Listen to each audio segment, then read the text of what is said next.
Good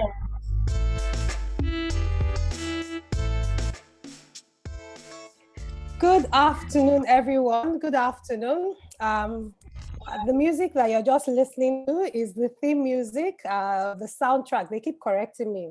I don't know if it's theme music or soundtrack to our Journeys in Entrepreneurship episode. And that the music was composed by two of our very own, Tanya and Shemilore Oludipe. So we really enjoyed the music. I particularly enjoyed the music. So good afternoon, everyone.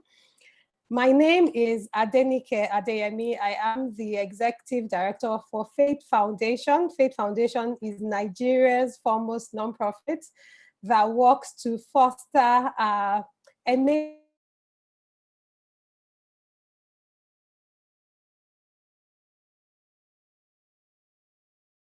programs, which is this episode, which is the Journeys in Entrepreneurship podcast and video series.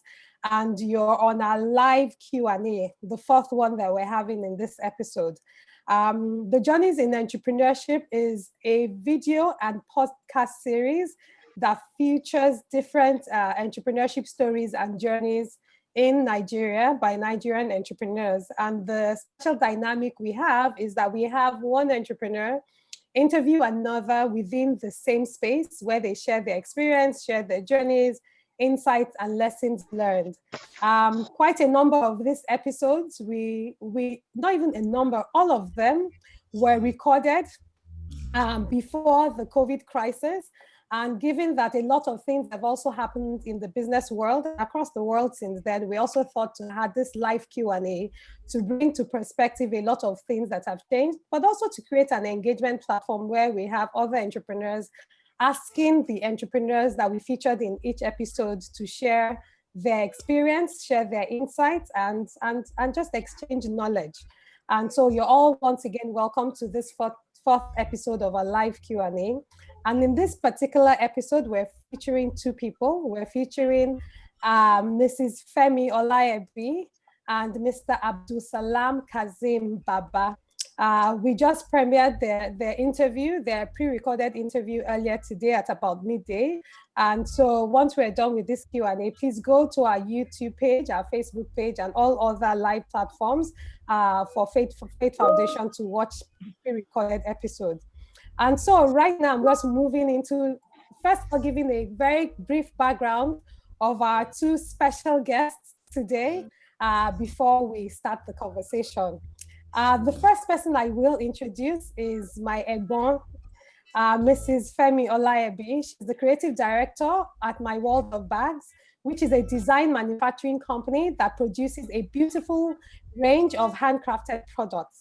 Femi Handbags, which a lot of us know, is a business line that produces bespoke leather handbags and accessories, while My World of Bags is a much more corporate line with products ranging from conference bags, folders, laptops, and really anything that the corporate client needs. One of the great things about Mrs. Olayebi is that a couple of years ago, she launched the now well-known Lagos Leather Fair, which is a private initiative designed to bring together major players along the leather value chain to offer innovative solutions and change the Nigerian narrative as it relates to leather and just really the entire value chain. And so thank you very much, Mrs. Olayebi, and welcome once again. It's really great to have you. The second person we will be introducing and I will be hosting is Abdulsalam Kassim Baba. Abdulsalam is the creative director of AB The Shoemaker, which is a shoe manufacturing brand that is located in Kaduna. We at Faith Foundation met Abdulsalam in 2018 when he enrolled in one of our programs that we did, the Aspiring Entrepreneurs Program in Kaduna. And he's definitely one of our businesses that we're very proud of. And he interviewed Mrs. Olayebi a couple of months ago. So you're welcome, Mrs. Olayebi. Mrs. Olayebi, you're welcome. I don't know if you can hear me. Yes, I can hear you. Fantastic. It's good. I can't see your video though. I'm not sure if it's, I don't know why. I think there's something wrong with the video from my end. Good afternoon, Max. Welcome. It's so great to see you. Can you see me now? Yeah, so I think it's on my end, but on my alternate screen I can see you, so that's fine. And I think on the YouTube, but it's how are you doing? Good afternoon. I'm good. I'm good. Happy COVID times. I know, I know, I know. It's such a delight. Hi, Abdulsalam. It's great to see your face. How are you? I'm fine. Good afternoon, ma. Good afternoon. Are you in Kaduna? Yes, ma, I'm in Kaduna, ma. Fantastic. And then Miss Olayebi, are you in Ibadan? Yes, I'm in Ibadan. I'm very happy to be here. Great. So this is the amazing thing around this digital time. We can have a live Q&A. I'm in Lagos. You are in Ibadan. Abdulsalam is in Kaduna, and we will make it an engaging and worthwhile Wonderful. 1 hour. So thank you very much, and welcome to everyone who is joining. I can see a couple of people have already joined our YouTube live conversations. Please do put your message on the YouTube live chat link. We will attend to them in a couple of minutes. So please share your questions. And then if you know, call all the other entrepreneurs within the space, particularly those who are doing things within the leather value chain. I think that this conversation will be of great interest to them, and we'll be very happy to have them joining on the conversation. So we did our recording. So your first recording, why I'm excited about this conversation is that your first recording was actually even though it was the fourth that we published, it was the first recording we did of this series. And so all of us really? novices in this space and in this entire production environment, we drove to Ibadan with the crew, and we had such an amazing time with you. You were an excellent host. We went wild with your office and your space. I still remember the colors and all of that. And it was really just an interesting conversation and between you and Abdulsalam. And one of the questions that I wanted to start with is around the space, and I'm going to sort of flip things a bit. You have when I came into your space, I remember we even talked about colors, and you indulged us by talking to us around how you came with the design of your space and why the design of a space is very important in terms of inspiring you and even just the team members. And so now in COVID times, a lot of us, most of us are working from home. Quite a lot of entrepreneurs are also working from home or sort of in between home and their office. What is the importance of having a space that can enable and inspire creativity? Ms. Olayebi, and I keep saying a lot of this is from just remembering how your space was and looking at the video, and we've been in the background looking at all the colors, the yellow, the gray. It was really inspiring. What's the importance of one needing to have a space? And we're not talking about money now, but just a space that helps to inspire creative thinking, particularly for entrepreneurs who are within your space. Okay, so thank you so much, Adenike. It's so good to be here. And thank you for inviting me. Thank you for making me part of your entrepreneurial journey process. Yes, so my space. It's interesting that you asked that. I'll just go back a bit. I think that it's just something that's been beautiful spaces are something that have always been a part of me, a part of my life. And I've always just believed that whatever you do, wherever you are, even if you are situated in a 2x2, you need to create something amazing within an amazing space.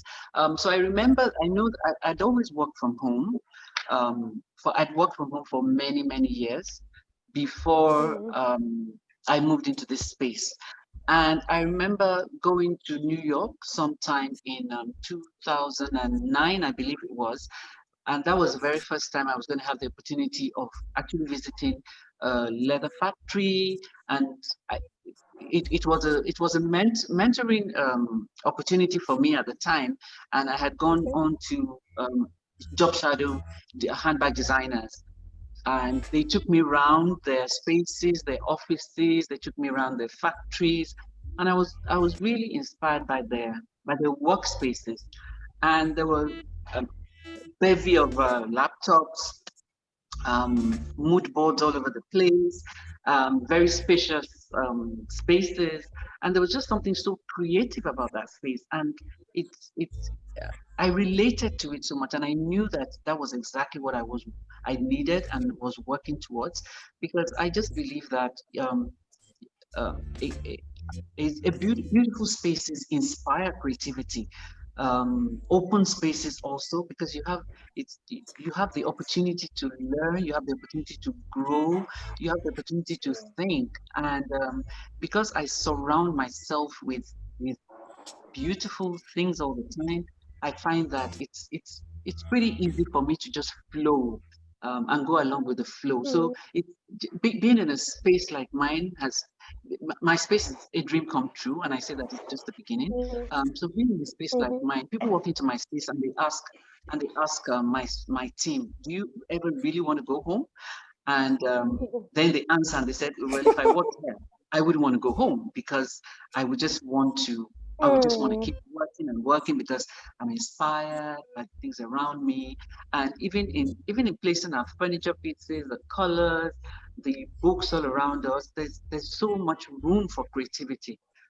So yeah, for me, those spaces have always been key, very, very key. Thank you for sharing that. Beautiful spaces inspire creativity. And for those who don't know, I mean, for those of us who have had the privilege of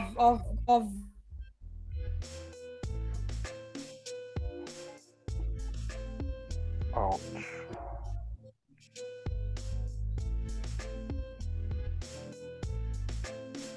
Have I lost you? so it really is such a dynamic space. It really is such a dynamic space, and I can still remember that time. So now that we are reflecting on literally July last year and this year, a lot of things have happened between now and then. I would like to ask both of you, starting with Ms. Olayebi, how has COVID changed your approach to running your business over the last 3 to 4 months? Has it impacted your business in any way? And if yes, how has it been, and how have you evolved or transitioned, whether from an operational part, from a production part, from a selling part, 3 to Yes, I mean, I don't know that there's anyone that COVID has not impacted. Some negatively, some less negatively, and some very positively. I think of my sister Adenike Adeyemi at this point. But at the beginning of the year, of course, everybody was expecting 2020 to arrive, and then 2020 arrived. And for us, for example, we usually have a rush of orders, corporate orders at the beginning of the year. And so we went through our routine presentations of conference folders and bags, because that is a major part of my business also, providing conference bags for corporate clients.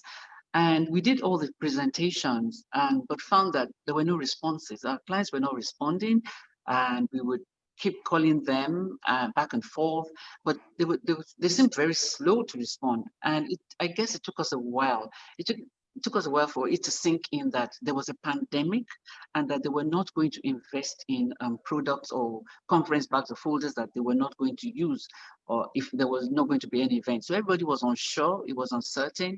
And so what did we do? Although Ibadan did not lock down, we decided to lock down mid-March. I think it was March 24 that we locked down. And the only reason we actually came back to work was because we got a call from a corporate client, a law firm, who asked us to come and make yet another presentation.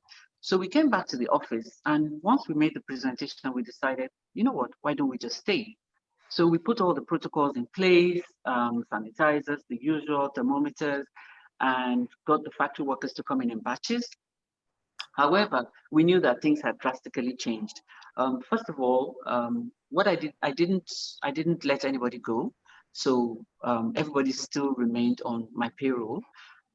But we knew that we had a decision to take. At the time, a lot of people who had factories like myself. We had the machines, we had the workers who could, and we could easily transition into the production of masks. So of course, at the time, you were hearing words like reimagine, recalibrate.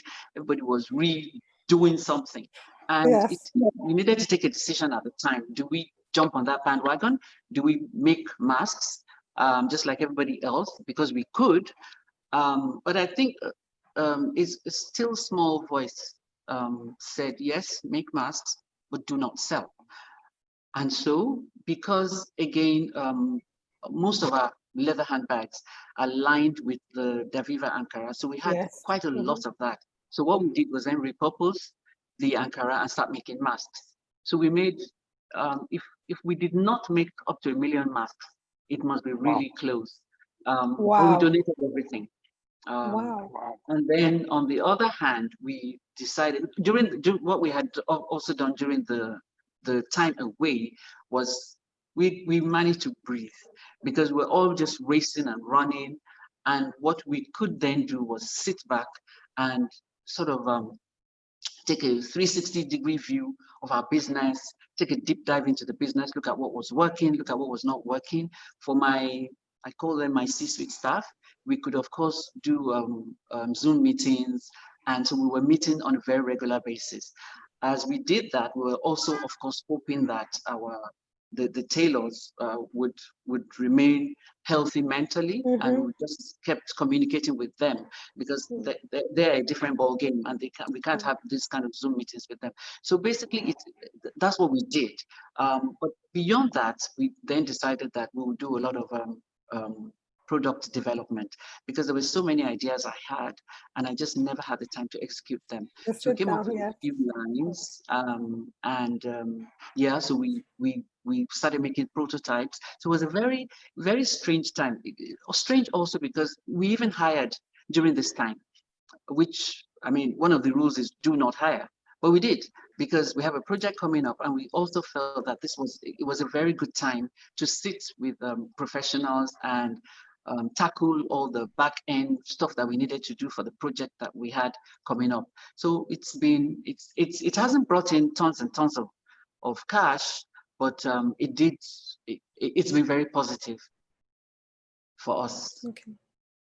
Thank you so much. I'm so happy to hear that. I am happy to hear how you've also talked about listening to yourself. And yes, when you identify opportunities, you also, in your own way, still stay true to yourself.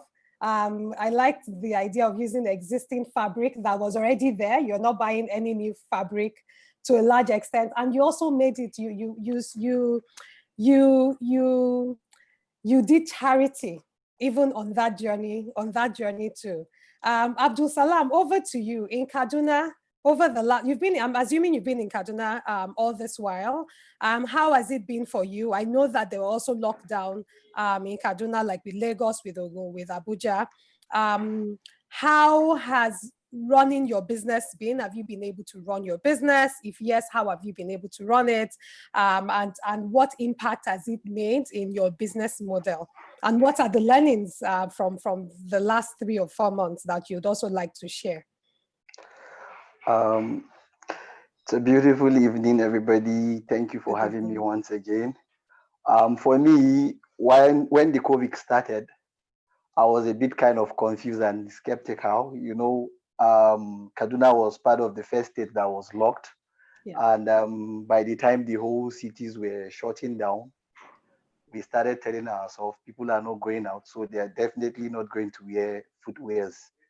So since people are not going out, they are definitely not to wear footwears. So we had to come back to the drawing board, me and my team members.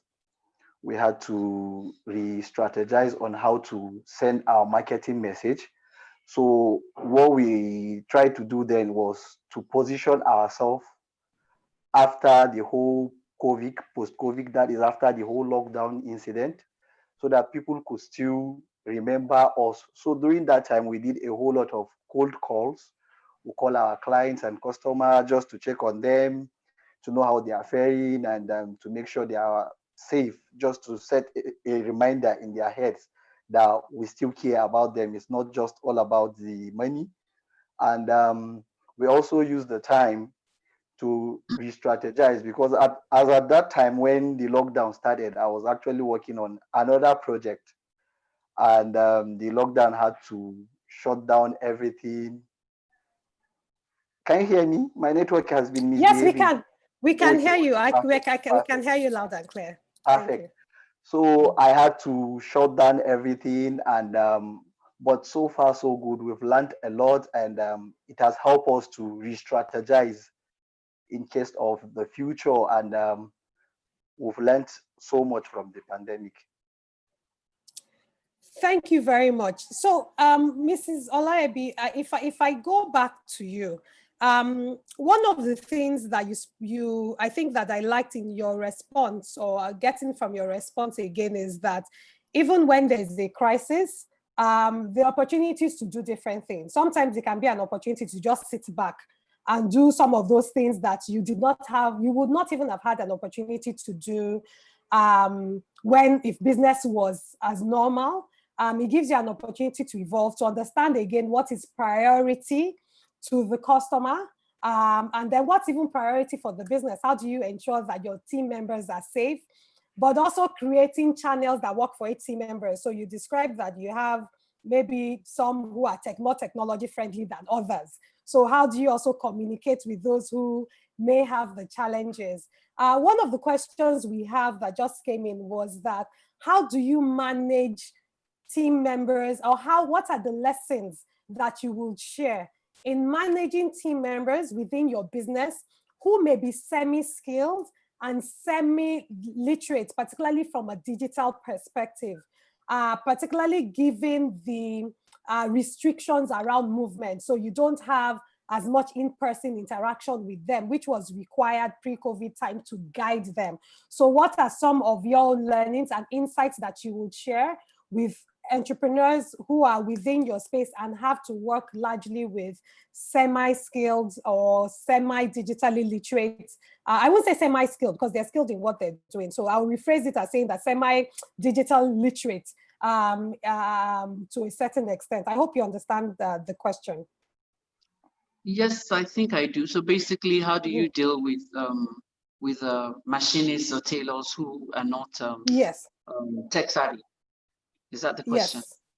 Yes, yeah, but in this particular question, the entrepreneur implies that they don't have immediate, so unlike maybe yours, where they're all in a factory. In this particular situation, the person has limited physical access to them because of the dynamics around restrictions of movement. Oh, I honestly don't know how that would work. I mean, for us, it wasn't a difficulty at all because there was no lockdown. And like I said, we voluntarily decided to shut down. So even though, yes, we do have the semi-literates and those who may not be able to perfectly read or write or use systems, there's a lot of paperwork that we produce out here. So we have the systems in place. We have workflow charts, and there's a way that we operate from the moment an order comes in, for example, to when it goes into the factory. There's a way that so we have what we call cutting tickets, for example. So even if you cannot read, or you're semi-literate, everything comes out in pictures, so that's what the garment people would probably call spec sheets. We call them cutting tickets. I guess you can also call them spec sheets, even in the leather space. Okay. So there's a lot of there are lots of illustrations. So you don't, even if you don't know how to read, you can easily identify what the tasks are in terms of colors, because then we use a lot of leather color swatches. We place them on this piece of paper with the measurements and all the information that you need to understand to be able to produce the bag. So that's the way I would operate. I don't know how, unless of course you got support from somebody else who understood how to use a system to be able to inform you. Otherwise, I don't really know how that would work if you're not tech savvy. With them in, yes, yes, that's true. But So it will have to be in person. It will have to be an in-person, person-to-person experience, and that's why even virtually, you cannot virtually produce a bag, for example. I mean, I don't know that we've gotten there yet. So we really did need to come back to work, you know, because that's the engine room of our business, the factory. Thank you for that. Thank you. Abdulsalam, do you want to share how you've also been able to manage that transition with your employees? For me, during the lockdown period, when the COVID started, I had to divide my staffs into two because at least we were fortunate to have a very fair space. So some had those that are staying far. I stopped them. I stopped them for that period from coming to work, and those that could still stay in the factory were staying in the factory. So we do have a stock of materials on ground already. So we weren't going out, but we are producing in-house. So that was how we have been able to tackle that situation. Okay. Thank you. Thank you. So my next question will be around the Lagos Leather Fair and the value chain. When I was I've been listening to your interview twice today, even though we were there in the background. And you know, again, for me, I think for me, when I think of the Lagos Leather Fair, you've had it 3 times, I believe. Yeah. Yes. Yes. And I've been to all 3, by the way. And so, thank you. Yes, why are platforms like the Lagos Leather Fair important? Why are they important? And why are they even important at a time like this? So I'm going to ask you 2 questions in one. So that's number 1.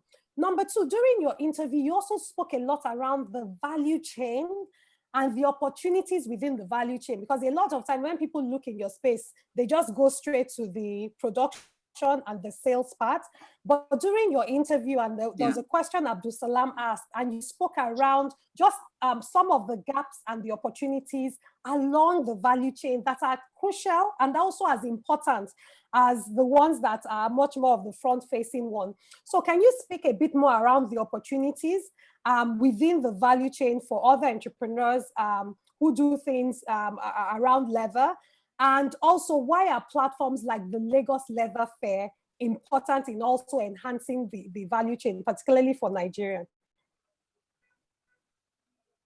Yeah, okay, thank you. Okay, so to take the first question, I guess, why did I create the Lagos Leather Fair? It was really, I felt, an answer to a challenge, because the leather industry in Nigeria has been described in many ways. It's been called a sleeping giant. It's been called the next gold mine. And I read a lot of articles about what the NSG is trying to do, what the tanneries are trying to do. And I found that, the question I kept asking myself is, why does it remain a sleeping giant? Why doesn't this giant wake up? And so I felt that there was not a lot of awareness in that space. It seemed like we were always sidetracked in a way, and there was no real platform for leather designers to showcase their products. Also, over the years, I had attended a lot of fairs, and I learned a lot visiting these fairs, and realized that there was so much more to just producing leather goods, and along that value chain. So I knew that there was much more to just being a designer. And so I felt that in creating this, it would create exposure, not just for the designers themselves, but also it would also help create an awareness that the space was so much bigger than what was before us, you know, right from the raw materials, from the producers of the raw materials, which are the tanners, to even suppliers of accessories, suppliers of hardware, to those who knuckle down and do the work, and I refer to the machinists, the craftsmen and women, to those who cut. So even you have the cutters, and so along that value chain, there was so much happening, but there was too much concentration on one end of it.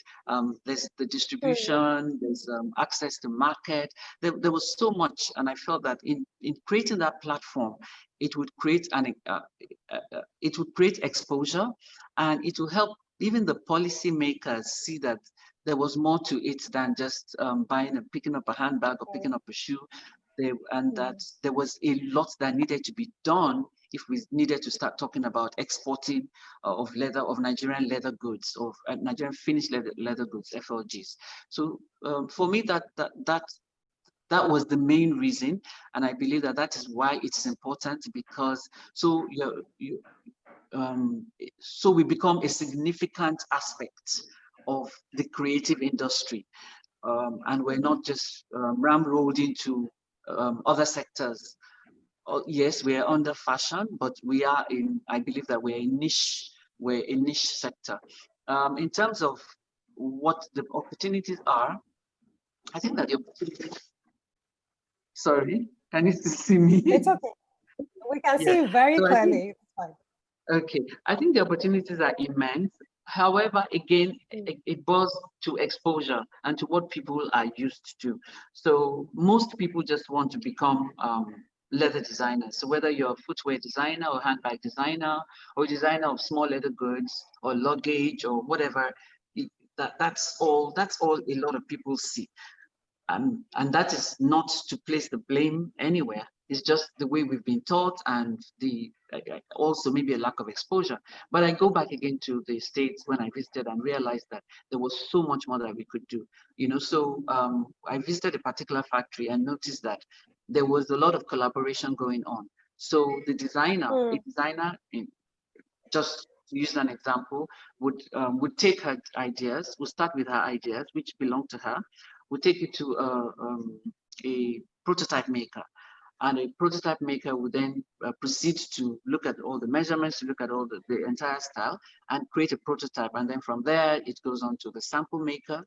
And then from the sample maker, you then create a pattern. And then you hand the pattern over to the actual manufacturer, who will then produce a sample, a final sample, before it is approved. And then it becomes a finished product. And I found that there was a lack of all that here. Again, that value, that part of the value chain is really fluffy, and I don't know that there's anybody who is operating in there. So you cannot find pattern makers here. You won't find sample makers. You won't find those who are making prototypes. But and you won't, for example, find companies that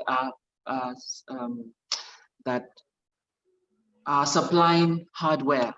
I haven't seen any, apart from all those guys in Mushi who are trying their best, but everything else again is coming in from Asia.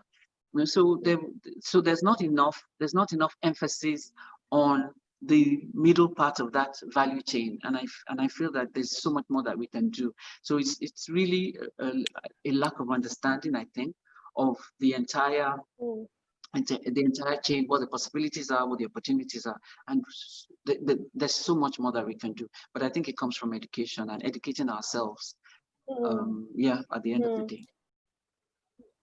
So it's interesting, as you were speaking, and you were describing where you visited in the States, and I was even thinking of how the leather fair is structured, because it's not just when you go to the Lagos Leather Fair, it's not just people who are selling bags or shoes and all of that. It's other people who are also doing other things.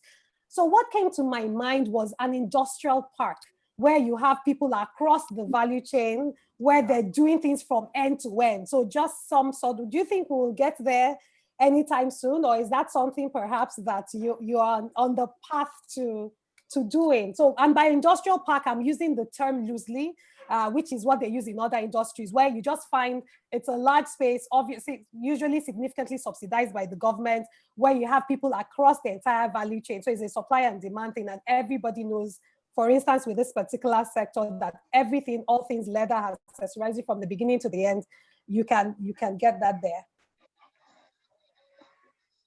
Yeah, yes, that's a brilliant idea. And there's been a lot of talk in these spaces, in the leather space, about creating industrial parks. But I always say something. I think that we need, like I said earlier, we need to have a clear understanding of what that value chain actually represents. And we don't. And when I say we don't, that's just a very general way to express this. There have been many projects around this, and I find that unfortunately they're not very successful because we don't first experiment to see what will work and what will not work. So once there's a lot of money, or once there's an ability to invest in a project, a lot of people jump into huge what I then call white elephant projects. And then it doesn't work because you have not actually studied the terrain. You haven't studied the culture of the people that you want to bring into the park. You haven't studied the needs. So, so you really, there is no needs assessment tests done, or maybe it's done and it's not well fleshed out. So I always say start small, start with small projects, and create small parks we're also working on something, hopefully in the next few months, and we need to start with training. So before we even start thinking of an industrial park, we need to train. We need to ensure that especially the youth, and we have them in thousands, hundreds of thousands, and millions, are ready because they are the ones that we will employ within those industrial parks. They need to be ready. They need to be willing to look at what we're trying to do as dignified. To look at this industry as something that will put food on the table, that will help build their dreams and their hopes. So yes, an industrial park is an amazing idea. But we need to start first. Let's start at the bottom of the pyramid and then take it one step after the other. Make our mistakes and find out what's working, what's not, and then move on. When the mistakes are smaller, we can tackle them better and faster. Yeah. Thank you. So there's another question that just came in, and I will address it to Abdulsalam, but following up on what you just said about training. So how Abdulsalam met you, I know that you said that during your interview, was through one of the programs you had done, your company had organized, for which Abdulsalam trained under. Abdulsalam, why is training important? And then when we speak around training, what type of training is important? So is it skills training? Is it business management training? Is it all of the above? And what's the value? What has that value been to you as a business, somebody who is building or growing the business within this space? All right, thank you very much. For me, training is very, very important because this is what grooms you. For a start, the way I started from training of the skill first before I started learning about the business, because they are both two different sectors, and for each other to work, you need to understand the both sectors before you can even go ahead, before you can go further in the industry. So for me, because I have the training of how the products are being manufactured and everything, because in every stage you go, they will get to a stage where you have to decide if you want to be heading your production unit, or you want to be the face of your brand, you want to be the CEO, or you want to bring somebody else who understands the business better to come run the business for you. So it's very, very important so that you have a better understanding of what you want to achieve in the space. So can you speak a bit more, when you say training on the skill, just describe it a bit, because we have a few people who are within your space. So what do you mean by training of the skill? Just describe some of the when I say training on the skill, just what I'm trying to say is to understand how these products are being made. You should even have a knowledge on how they are being made. For me, that was my foundation, because I didn't actually learn how to make footwears because I wanted to be making the footwears myself. But I learned how to make footwears because I want to be able to correct the craftsman working for me tomorrow. Because we just talk about the digital literacy, and most artisans aren't really digital literate. So there are things you might want to explain that they don't get.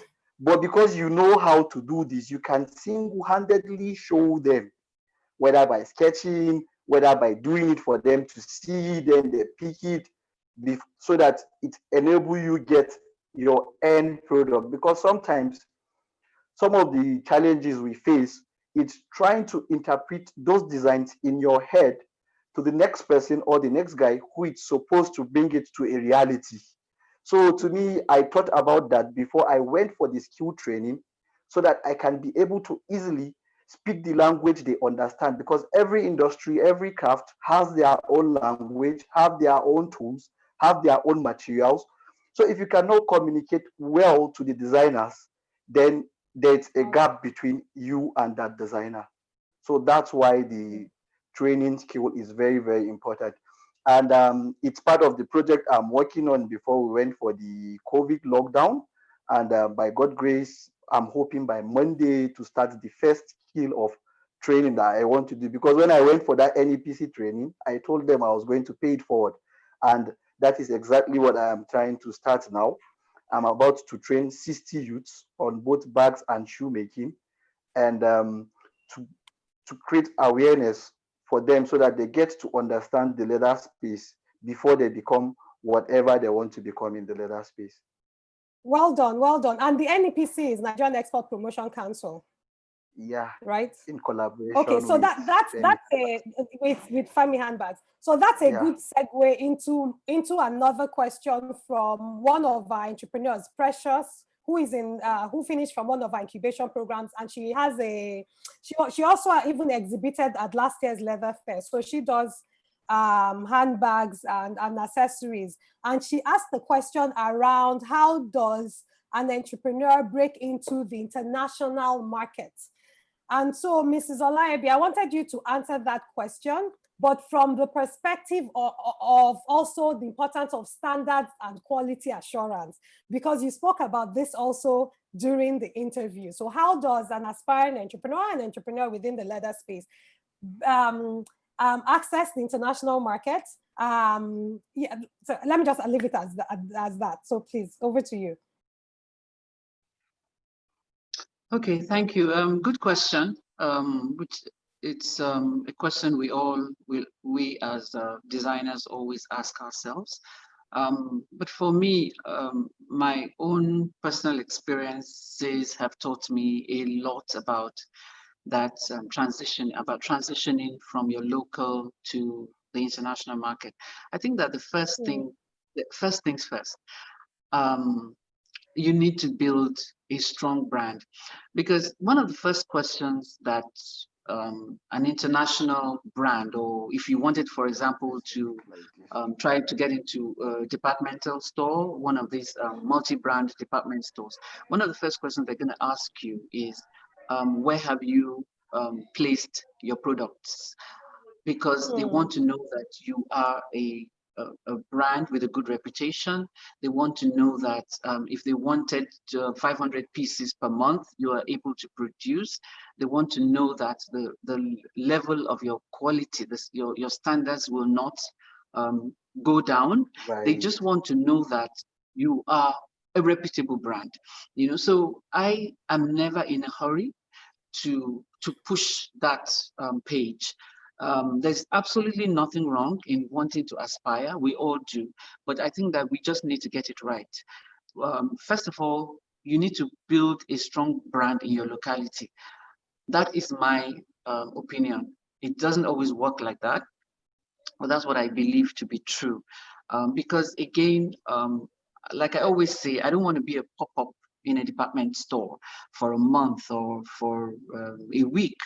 I want to be that brand that will be invited month after month after month, year in, year out, to bring my products in. Because once you make an error, a mistake, you're just going to ruin your reputation. So it's important to first of all ensure that everything is 100%, that your product is amazing, that the quality of your craftsmanship is top notch, that in fact, I keep saying, when that happens, they will come looking for you. You don't need to go looking for them, because they will find you. Your online presence is strong, so there's so many things that we need to work at, and which again goes back to my feeling again that it's not just about building a product. It's very important to also build a brand. We just look at products and think, oh, you know what, I have a beautiful product and this will fly anywhere. But I think it's much more than that, because people want to feel something. They want to hear your brand story. They want to know what's the heritage, how did you come up with your designs, what inspires you. They want to know that they can trust you. And so in making a foray into the international space, which is a totally foreign space to all of us, we need to be ready. We need to be prepared, because you don't want them throwing your products back at you, especially because a lot of those brands out there, those retail brands, are not going to buy outright from you, or they're going to buy from you and then give it a 90-day window to pay you. And if it's not selling in those 90 days, they're going to send your products right back, which means you would have lost money, you'd have invested a lot of money, and you would have problems. So I always say, just start small. Make sure that you build something that is really strong, that is really recognizable, and then you can then start doing as much research. Also, you will also always need help from the other side. So don't go in just blindly. I think that you need to work with agents. You need to work with people who understand that terrain and who will tell you the do's and the don'ts of entering the international space. Thank you very much. There's a question from Fumi Oduwaye on YouTube. How do colors inspire you? And what's the importance of colors for leather business? I know I love the colors of your handbags and your handbags in particular. So, so the question is, how do colors inspire you? From Fumi, and what's the importance of colors for the leather business? I guess that's from a product finishing point. I don't know that I can answer the question, what's the importance of color for the leather business, because it's an individual thing. I just happen to have color, and I say it, I have color in my DNA. My favorite color, for anyone that knows me, my favorite color is yellow, and yellow is a bright, sunny color. It's very positive. So basically, what it represents what my brand, what the essence of my brand, positive, happy, fun, colorful, the optimistic, so for me, I've never been afraid to slap color onto my bags. And but even in slapping the color, I've been able to, I think I've succeeded in doing it in such a way that it's still very tastefully done. But naturally, a lot of people are more conservative, and I find also that some designers try and use color, but I think you need to have the gift of mixing colors to be able to put them on a bag, because to carry an FH, you have to have a certain boldness about you. I think so, because we get our customers asking us to make them black bags, and we're like, not a problem, but we will have to. We can only make you a black bag if you allow us to put that FH stamp on it.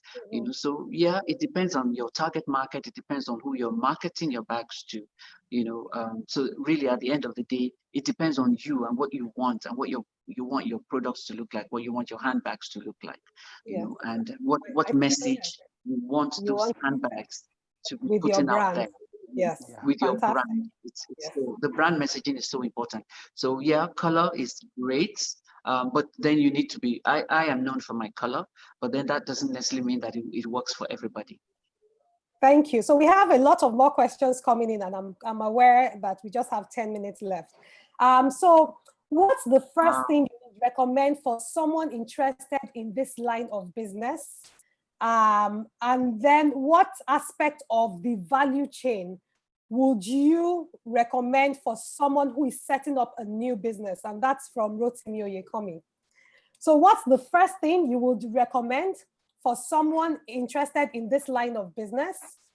And then number two, what aspect of the value chain will you recommend for a newbie in this business? That's for me? Yes. And then Abdulsalam can also take it. Go ahead. Okay. I think that the first thing is to know what you want. To have a vision of exactly what you want, exactly what you want to produce and how you want them to look like. So you need to do a lot of research. You need to, and these days it's so easy because the internet is at our fingertips. You need to do a lot of research. You need to find out what kind of, for example, if you want to become a handbag designer, you need to find out what kind of bags you want to make. Who are you? What's your target audience? Who do you want to sell the bags to? What will your price points be? Who can afford to buy the bags? Are you targeting a high-end market? Are you looking at the middle market, or do you want to go mass? So those are very, very important questions you need to find out. And then you need to find out what kind of brand do you want to build. When you finally make your product, what kind of emotions do you want your customer to feel? And so that's called emotion mapping, I guess. Also, you need to find, you want to know what the price points are, because so many times you make something and you think, oh my God, this is absolutely amazing. And then you put it out there and you get a very lukewarm reaction to it. So it's sometimes there needs to be a blend between, and a balance, a very good balance between what you love, what inspires you, what you really like, and what your customer wants. So I think you need to start with research, and then again, the kind of bags. What kind of bags do you want? Do you want office workwear? Do you want evening bags? There's so many types of handbags, so you need to know what. For example, I don't make clutches. We've tried to make clutches so many times, and somehow it always just seems to fall flat on their faces, on their face. So I realized that, you know what, I don't think clutches are for me. That's not to say that I won't make small bags. We do, but then I've also tried to sort of reinvent the way that I do. We produce and we design what we make. So it's knowing fully well what your vision is. And then of course you want to ask yourself, am I in this for the long haul? Am I ready to invest my time, my energy, my money into this? Is this something that is going to frustrate me, and then after a year or so I'm just going to let it go and throw it all in? So there's so many questions that we need to ask ourselves. So there needs to be a bit of patience.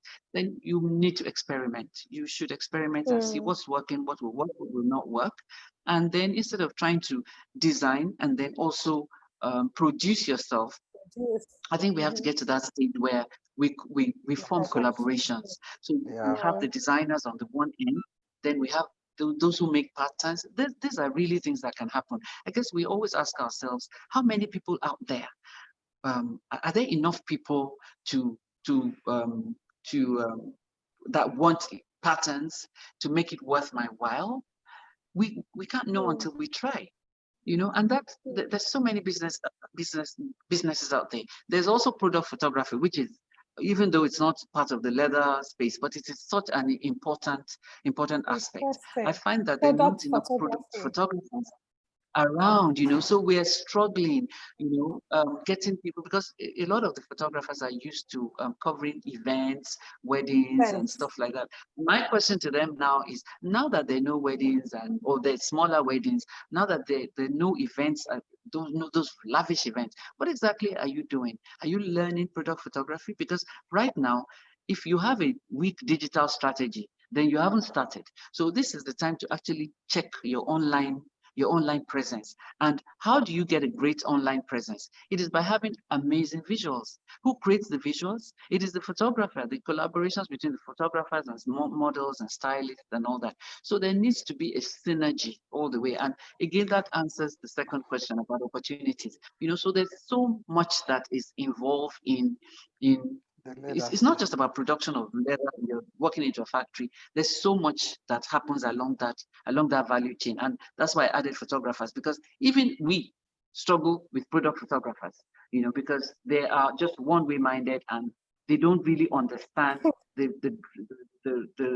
brief, and you have to keep guiding them.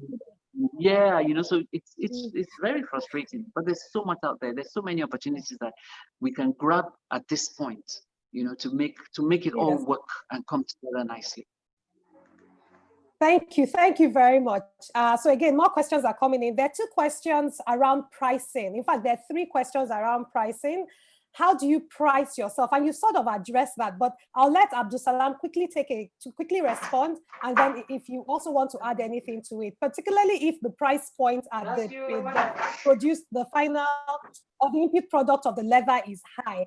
How do you go about pricing your final production point? And this is from Becky Zino, who is also one of our entrepreneurs.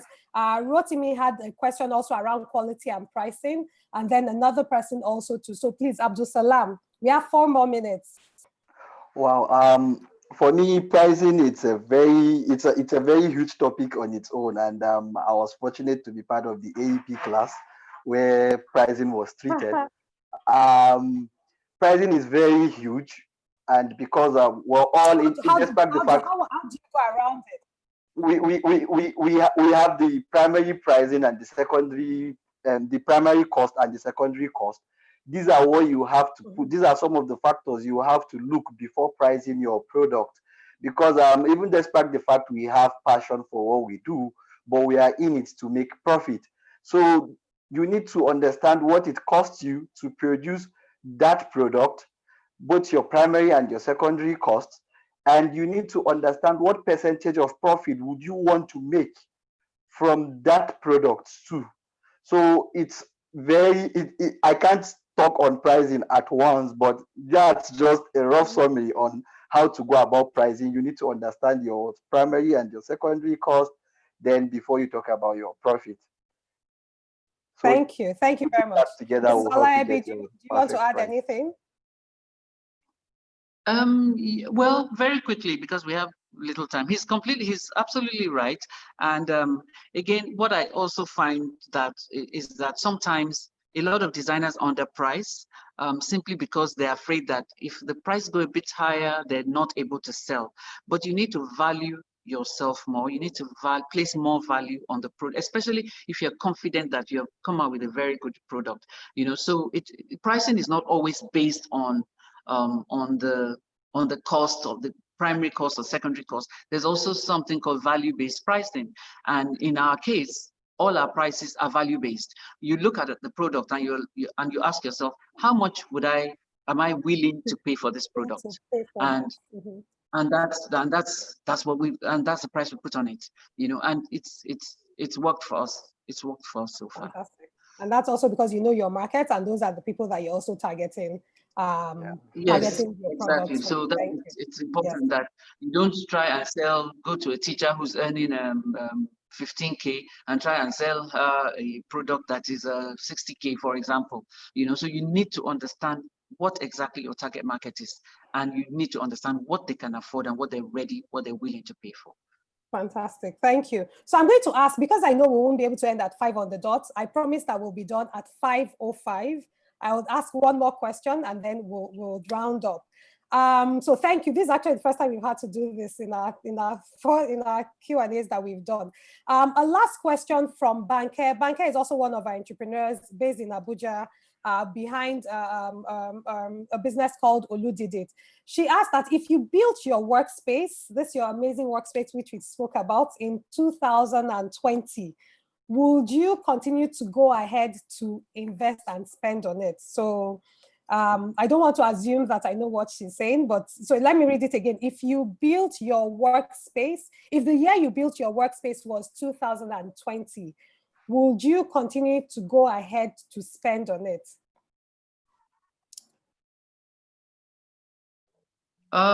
Well, would I continue to invest in this workspace? If even now? Yes. Given the climate and the environment. If I've built it, I've built it. So it already exists. So if I hadn't built it, then it would be a different case entirely. But all what we just need to do at this point is, watch our costs. If there's anywhere that we cut costs, then we do that. But in terms of would I continue to invest in it? It's already an existing project. But I always say that sometimes it's not all about money. Sometimes it's even just working on improvements that are not necessarily monetary. And I say that because if I have an existing workspace, I don't necessarily need to add much more to it. So I'm not sure that I understand what she means or what he means, but I think it exists. So it's there, and I'm grateful that I had it before 2020.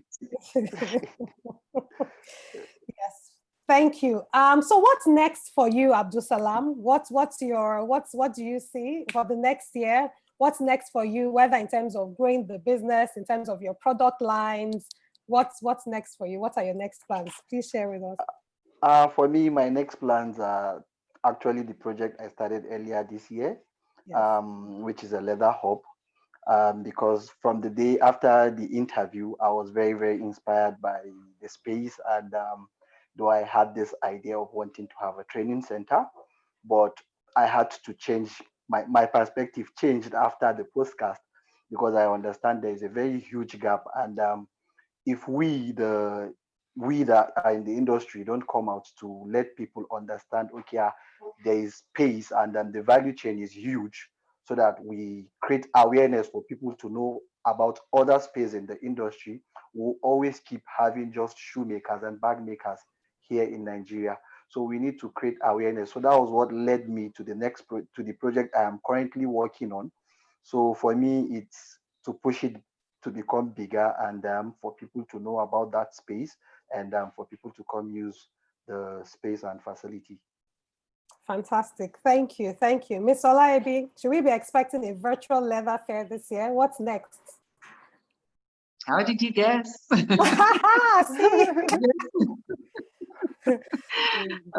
Okay, yeah, so what's next? Yes, again, pre-COVID, we had huge dreams like everybody, and we still do. So COVID may have stalled us, but it hasn't stopped us. So we also have a project that we're working on. It's going to involve training hundreds of thousands of youth over the next few years, and the idea is to give them the place skills in their hands, and give them the opportunity to gain entry into the workspace. So we're going to be training not just in hard skills, also in soft skills, because we find that there's a lack of work ethic, especially, and there's no accountability. There's so much missing. There's so many gaps. So we are also working at creating, scaling up in a huge way, and creating a pool of skilled manpower. Also, digitally, we are looking at creating a virtual fair this year. It might be blended, it might be a blend of physical and virtual, but definitely there's going to be a lot of virtual involved. For the training, we're also working on virtual training, because over the pandemic, there were hordes of people asking us if we were not going to start virtual training, and we realized that there is a need, there's a gap out there, and it's something that it's a need that needs to be fulfilled. But it's not easy, because you know what, I always say that come at every project from a position of strength and from a position of excellence. So whatever we do, we're going to do it amazingly well. So world. Thank you. Wait for Thank you so much. There's still questions coming in. We will take those questions and maybe ask them offline. It's been such a pleasure speaking with the two of you. Like we said, your interview was the first one that we did out of the series of 8, and I'm so excited to be able to speak with you again. For everyone who's watching, please make sure that you go to our YouTube channel and not just our YouTube, Facebook, and all the podcast apps to listen to their pre-recorded live interview. It's really quite interesting, and we're sure you would learn a lot from it. We will be back again next week with another episode and with another live Q&A, so keep watching all our social media channels. Thank you very much, Mrs. Olayebi. Thank you very much, Abdulsalam. Thank you very much, Mara. As always, from me in Lagos, from Abdulsalam in Kaduna, from Ms. Olayebi in Ibadan. We wish everybody a great weekend, and we hope that you continue to keep safe. And thank you very much on behalf of the Faith Foundation team too. Thank you. Have a good evening. Thank you. Bye-bye. Thank you. Have a lovely weekend. Bye. I will. I need to.